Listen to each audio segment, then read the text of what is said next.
Hello everybody, this is Todd Blankenship with RocketStock.com, and today we're going to do some Spider-Man inspired kind of stuff. So here we go. This is a kind of a heads-up display look that I put together using the elements from our Interface HUD pack. If you haven't seen the pack already, be sure to check it out. It's got over 400 elements. Everything in here is super detailed, and obviously, you know, if I were to do this all myself, this tutorial would probably be like 8 hours long. So using these elements, you can save yourself a lot of time and build some really impressive looks, and everything is also super customizable as well. So obviously, we had to do kind of a reimagining of the classic Spider-Man look, because as we started looking for a good Spider-Man costume for this tutorial, we kind of realized that most of them aren't exactly ideal. I think the legs are a little baggy on you. So he's kind of, you know, Spider-Man, he's testing out his gear.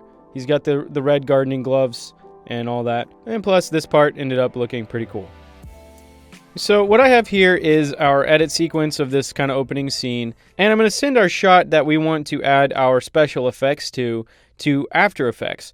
And the way that we can do that is with Dynamic Link. So what we do is just right click on the footage there, and we'll hit Replace with After Effects Composition. And what that's going to do is it's going to open up After Effects, and After Effects is going to ask us to save a project file. And so here we go. Now we have our shot data in After Effects, and anything that we do in here is going to show up in Premiere. And this is just a really nice workflow to keep everything organized. You don't have a bunch of, you know, render past files and all that sort of stuff. It's all just right there in Premiere every time you make a change. So the first thing we need to do is track our footage and get everything rigged up so that we can add our elements in. So I'm going to go ahead and select our footage layer and right click, and then we'll select Pre-Compose. And now in here, you want to make sure to select Move All Attributes. So this first part is a little bit time consuming. What you have to do is track each finger individually.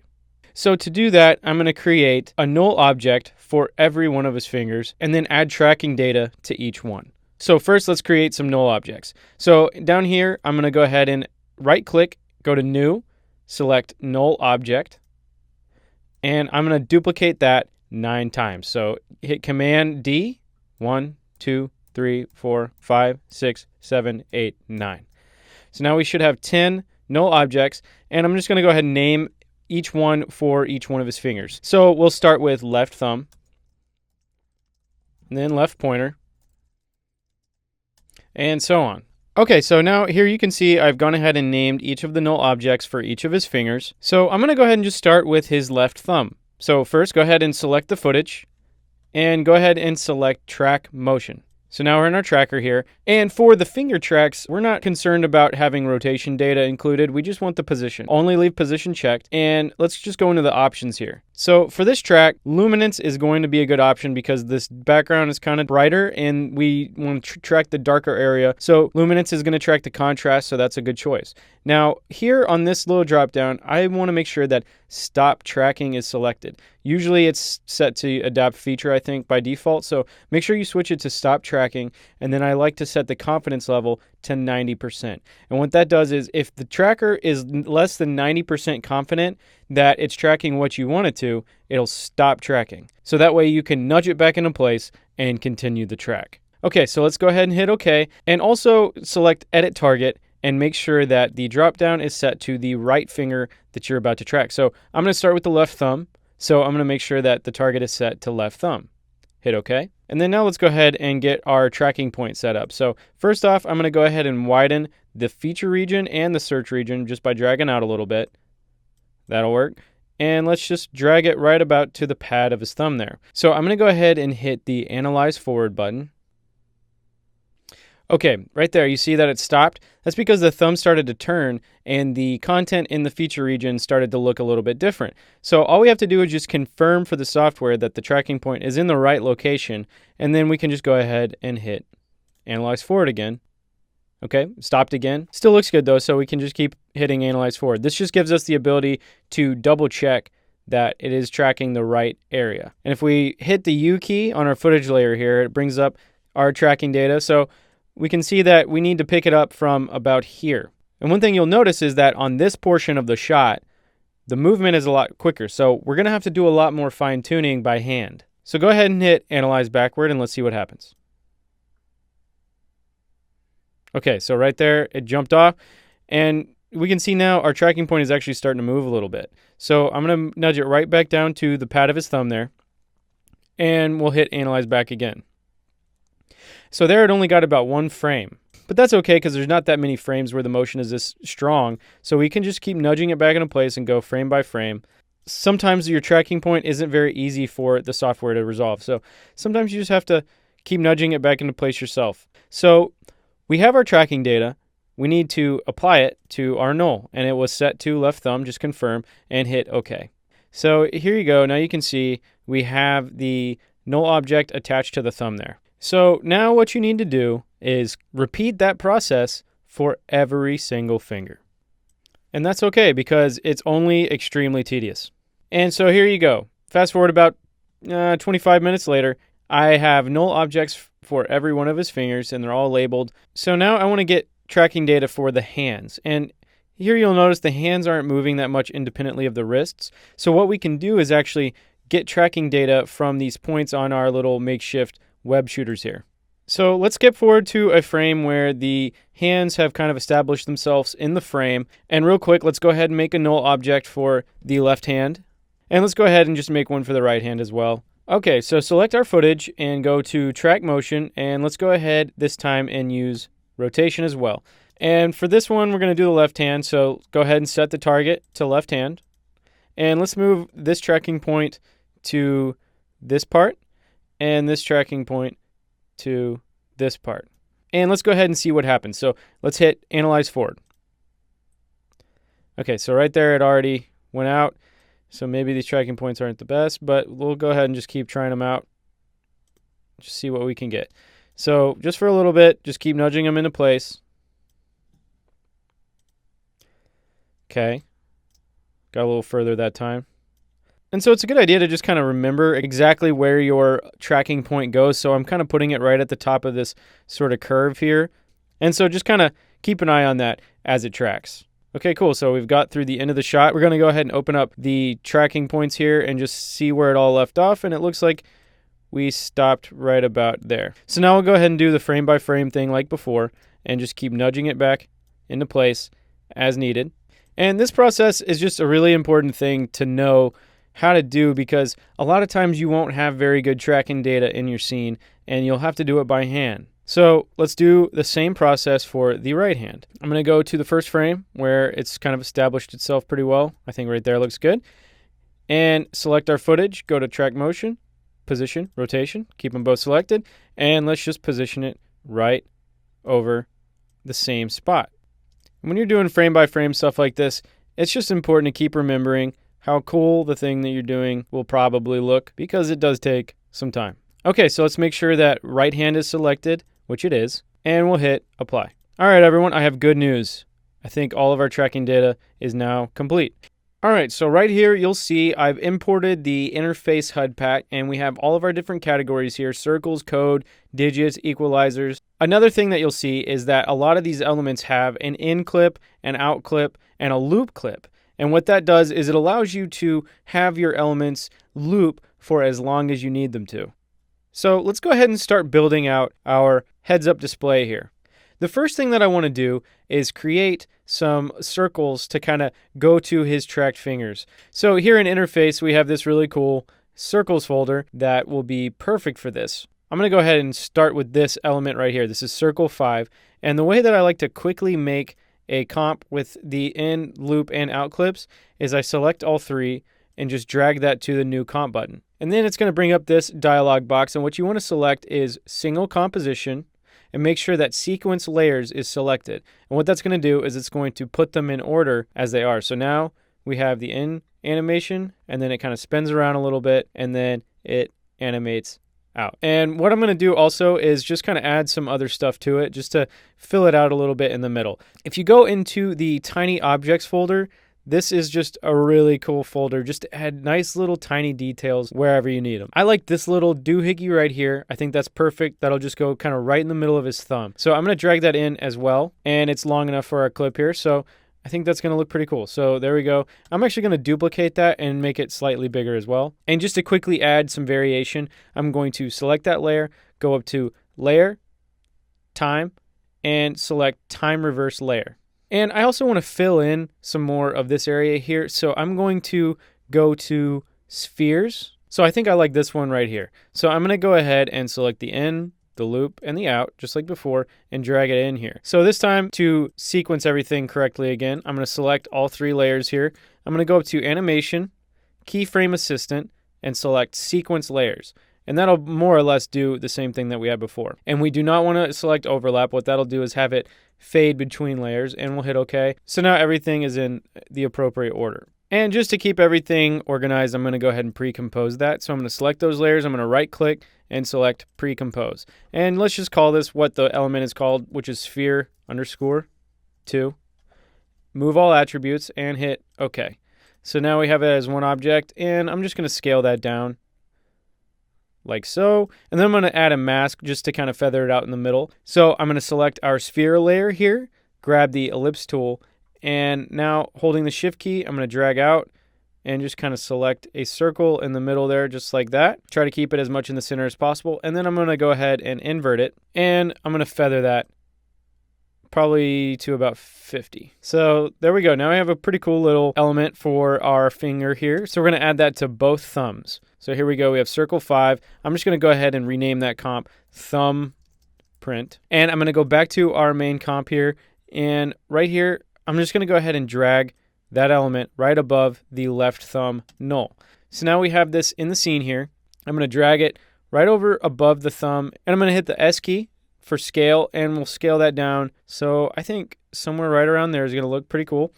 And now we need to parent this object to our left thumb null. And the way we'll do that is we'll select this pick whip here on the parent section and drag it to left thumb. And I also don't want it to fully appear until everything's kind of established. So we're just going to kind of move the time, say somewhere around there. So there we go. That object's right there. So now I'm going to just add that to the right thumb. So I'm just going to select our thumbprint layer, hit Command D to duplicate. I'm going to drag that right above the right thumb null object, and then go ahead and parent that to that as well. We'll just move that right above the right thumb there. I also like timing to all look kind of random and different from each other, so I'm just going to drag that about 2 frames to the right, just so it's ever so slightly different from the right finger, so it doesn't all look like it's popping up at the exact same time. And I think it's okay to go ahead and use that same object for the pointer finger as well. So I'm going to go ahead and just duplicate that, drag it up above the left pointer, change the parent here, and move it above the pointer finger. Let's do the same thing on the right. So just duplicate it by hitting Command D, drag it above the pointer layer, change the parent to the right one, and drag it to the correct finger. So now I'm going to go ahead and create a circle object for the remaining fingers. So what I'm going to do is I'm just going to select our thumbprint comp up here, and I'm going to go ahead and duplicate that by hitting Command D again. And we'll just call this one fingerprint. Go ahead and open that up, and let's just play around with this, make it different. So I'm going to start with a different base layer here. I'm going to go ahead and go back into the circle folder, and we'll just find something maybe a little bit less busy for the other fingers. Okay, so I really like that right there. So I'm going to grab the in clip, the loop clip, and the out clip, drag it into our finger layer here. And just like before, I'm going to select all 3, go up to Animation, Keyframe Assistant, Sequence Layers, hit OK. And I'm going to pre-compose that. We'll call it Circle 20, and let's scale it down. Hit the S key, bring it down a little bit, and I just noticed we're cutting off some of the edges here, so I'm just going to go ahead and widen the composition settings of the Circle 20 layer. So we'll go up to Composition Settings, and just up that up until we're no longer cutting off the edges. That looks good. And I'm going to go ahead and kill the Sphere 2 layer, and let's size up these tiny objects again just a little bit. So now we'll go back into our original comp, and let's just put everything where it's supposed to go. So we have our fingerprint. Let's just kind of roughly move it up to the middle finger there, and let's just drag it above the left middle null object. Scale it down, hit the S key, scale it till it looks about where you want it. Let's try that right there. We'll put the scale at about 14. Make sure it's parented to the correct spot, so left middle is the option there. And let's just go ahead and duplicate that and do that for every finger. Okay, so here you can see I've got our elements above each of the correct fingers here, and they're all moving at about the same time. So like I said before, I like for stuff to have different movement to them in terms of timing. So I'm just going to kind of start dragging stuff around, just make it a little bit different from each other. So I've kind of shifted the timing around a little bit, and you can see now it's added some variance to the rotation, and they all look like they are independent of each other instead of, just the same element. It makes it look a little bit more custom. So now just a reminder, if we hop back over to Premiere, see now you can see we've got our color correction layer and an adjustment layer here. We've got a 35 millimeter grain element from our emulsion pack, if you want to check that out. And here you can see our elements are showing up. So now we're going to go ahead and add some glow to these elements. So I'm going to go ahead and click one of the thumbprint layers here and go up to Effect and select Stylize Glow. And so now we'll just go ahead and kind of fine tune a nice looking glow here. For this first layer here, I'm going to change the radius something about 120. So let's go back and see what it looks like with the glow. So there you go. It's a nice little glow. So now we'll go ahead and select our glow effect here and hit Command C to copy it, and select our other elements and hit Command V to paste it. So now everything's got the glow on it. And I'm also going to go ahead and select all of our element layers again, and let's switch them all to add mode. So let's go back and look and see what it looks like in our main comp here. So there you go. Starting to come together. Okay, so moving on from here, we're just going to start adding in whatever looks cool to us. So if you're following along, I really suggest that you kind of do your own thing. But I'll show you what I do just to kind of give you some ideas. So I'm going to go ahead and add a circle element for his hand here. So we're just going to go through the different circle elements till we see something that we like. Okay, so this one looks kind of cool to me, so I'm going to go ahead and use it for the left hand. So again, let's select the in clip, the loop clip, and the out clip, and we'll select all three, drag it to a new comp, and let's sequence layers, single composition, hit OK. And so here we go. Animates in like that. It's pretty cool. So I'm going to go back to our comp here, and we'll just drag that right onto his left hand. Position it kind of centered around the palm here, and let's just position it right above the left hand null, and I'm going to push it to where it animates on at a better time, so right about there. And let's go ahead and parent it to the left hand object. And sometimes you'll notice, because these elements are so detailed and it's kind of a brighter background, you might want to boost up the alpha channel a little bit to make it pop out more. So I'm going to go click on our circle layer here, and I'm going to go select a color correction, curves. And here on this drop down, we're going to drop that down to alpha, okay? And you'll get this kind of gray line here, and we're just going to shift that up. And so as you can see, it kind of makes it pop out from the background a little bit more when you do that. And then I'm going to go ahead and just steal that same glow from our other layer. Just hit Command C, copy it, and we'll Command V to paste it to our circle layer here. And let's just keep working on this left hand here. So I'm going to go ahead and add a graph element to his left hand here. And in here, we'll see all of our different graph elements. These are some of my favorites from the pack. They're just really, really well detailed. I like these ones right here. They kind of look like, maybe a meter of how much like web stuff he still has. We're going to drag that in and put it right above the left palm. And I'm going to hit the S key and scale it down. Now, this element in particular doesn't have the infinite loop, so we're going to actually use two of them. And I like this one down here for the left hand as well. So I'm going to grab the three elements there. We're going to create a loop, sequence all the same settings as before, hit OK. And now go back to the main comp, we'll drag that in. And let's just position that after the other one has faded out. And we'll do all the same sort of stuff to rescale. Put that right in the middle of the palm there. Bring it down to the left hand. Do the same with our other graph. Parent both of those to the correct null layer. I'm going to steal the settings from our circle layer, copy those. So we're going to select both of those effects, hit Command C to copy, and then we'll select our other two layers, Command V to paste. And just like the other layers, we're going to set those all to add. And another element that I really like for this is this graph 17 element. So I'm going to drag that right above the graph 4 element here. I'm going to rotate it just till it gets to a point that I like the way it looks. And I think right about there is good. And just keep the center right in the center of the palm there. And let's go ahead and parent it to the left hand null and add in our settings from the other layers there. And so obviously now it's starting to look a little bit too busy in that particular portion. So I'm going to just turn down the opacity on that layer there. Just want to add some subtle texture. And again, set it to add mode. And I think here we can actually lose the curves with the alpha boost there. Okay, that's starting to look better. I'm going to go ahead and select the Graph 17 layer and select the ellipse tool and just drag a mask in this center area here and just make sure you get a pretty perfect circle there. If you click on the mask itself and then just kind of mouse over this edge here, you can shift it around. And then I'm going to go ahead and invert that mask. Okay, so now we have the mask kind of cut out to the center of the hand, and I'm going to just feather that out a little bit. Let's say 80. And let's hop back into Premiere, check what it looks like color corrected. So I'm going to go ahead and duplicate our Graph 17 layer, and we'll just move that over to the right hand. Just do the same sort of thing, and I'm going to rotate it, and it's just going to be kind of the opposite of the other side, just like that. And go ahead and make sure that you parent that to the correct null. Every time you create a new element, parent it to the correct null. And let's go ahead and also copy over the Circle 22 element, move it to the other hand, and let's move it up and parent it. And then now let's use a different, we have this Graph 4. I am going to go ahead and duplicate that, but I'm going to drag it up.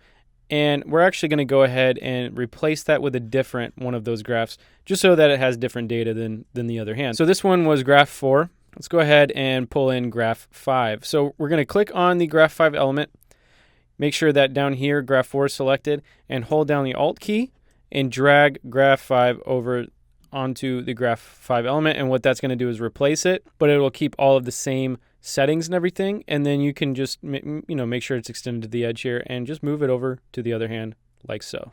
So first off, we're going to go ahead and turn on motion blur for all layers button right here, and I'm going to go ahead and select all of our element layers like this, and we're going to click this button right here to enable motion blur. Okay, so if we go back and look in Premiere, here's what we've got so far.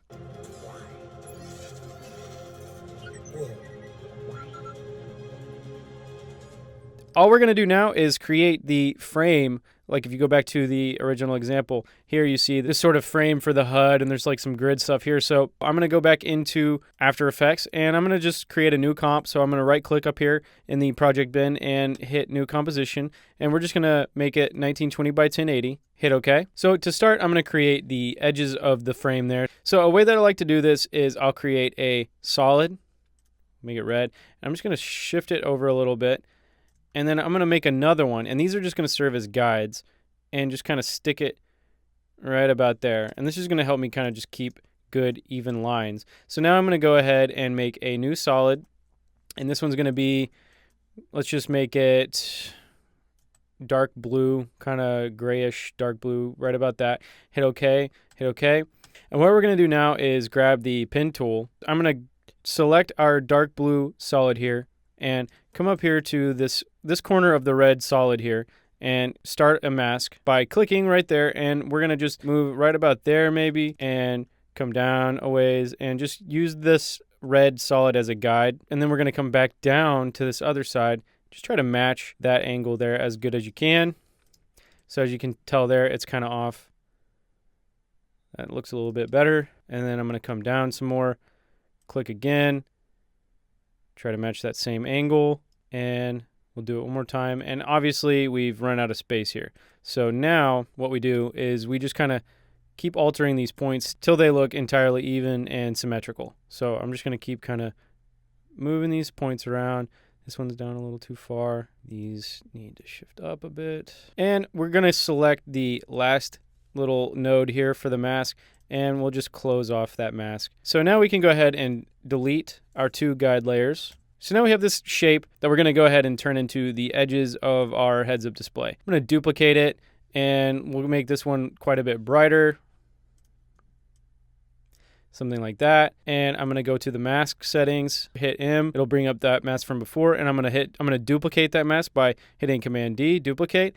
And we're going to subtract this time. And then on the subtracted mask, we'll feather it out like that, set it to add mode, and we'll turn down the opacity. Okay. And we'll do another one. Shift this one forward ever so slightly and come to the subtracted mask, and we'll get rid of all the feathering there. And we'll set the expansion here on this we want to create kind of a little glowy line, and I'll just set the expansion there, probably -16, and then we'll add a glow to it. So click on it, go up to Effect, Stylize Glow.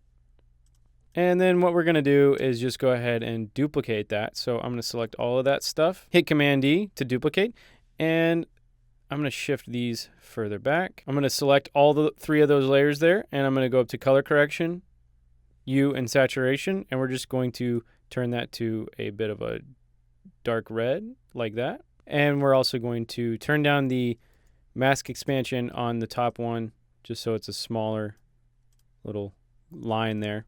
And so now what I'm going to do is I'm going to select all of those layers there, and we're going to pre-compose it and just call it frame side, hit OK. And we're going to duplicate it, hit R for rotate, and rotate that by 180 degrees. Now I'm going to add a grid to the whole thing. So let's find the grid section here, and let's just find a grid that we like. And this was the one I used in the example, and I actually really like it. So I'm going to pull that in. I'm just going to go ahead and take the loop element, and I'm going to go to Interpret, Main, and we'll just loop it like 99 times. Now I can just drag it underneath, and then really from here, just like the hands, you can do whatever you like. I'm going to start throwing some stuff on here using all kinds of different elements and just really fill it out. So here's what I put together for the frame here. So this is just a whole bunch of the tiny objects elements, just filling the side of the frame here, and a bunch of code and some graphs and things like that. And it really just fills in and adds a lot of detail really quickly. So what I'm going to do now is I'm going to go back to our original composition here, and I'm going to go ahead and take this comp, our spider frame here, and just drag it on top of the whole thing. Okay, so now we have the frame here, but it looks way too uniform. And in the original example, what I did was I went to Effect, Distort, and grabbed the bulge tool. And we'll select the bulge effect here, and let's size up the area that the bulge effect covers here. And we'll just kind of resize this area of influence here of the effect until it looks about right. So now it kind of has this look like we're looking through maybe a lens or something like that. It has the distortion on the edges a little too much. I'm going to turn that down to maybe, let's try something like 0.7. And now I kind of think the edges of the frame here are a little bit too, bright. So I'm going to select our spider frame element here. I'm going to go to Effect, Color Correction, Curves, and I'm going to just bring down the darks on it quite a bit, and we'll punch up the highlights. Looking pretty cool. And then the last thing I'm going to do is add an adjustment layer on top of everything in here, and just to kind of merge everything together visually, I'm going to just add a little bit of a contrast curve to the whole thing. If you wanted to change the color of any of these elements, it's really easy to do. All you have to do is just select your element, go up to Effect, grab a Hue and Saturation effect, and if you just grab this hue slider around, you'll change the color that way. Or if you wanted to, you could go ahead and create like an adjustment layer, and on that adjustment layer, maybe add like a fill effect. Just let's say you wanted like part of it to be orange. All you need to do is just, on your adjustment layer with the fill effect, grab the pen tool and just, mask out maybe this little chunk right here, something like that. And now you have a portion in that color. And okay, so here's what we ended up with when we hop back to Premiere.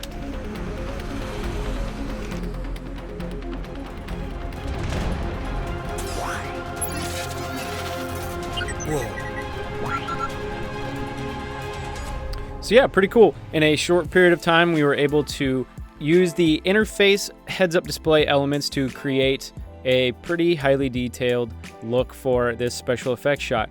And obviously there are a lot of different uses for these elements. There are a lot of things to choose from and lots of cool stuff with a lot of detail.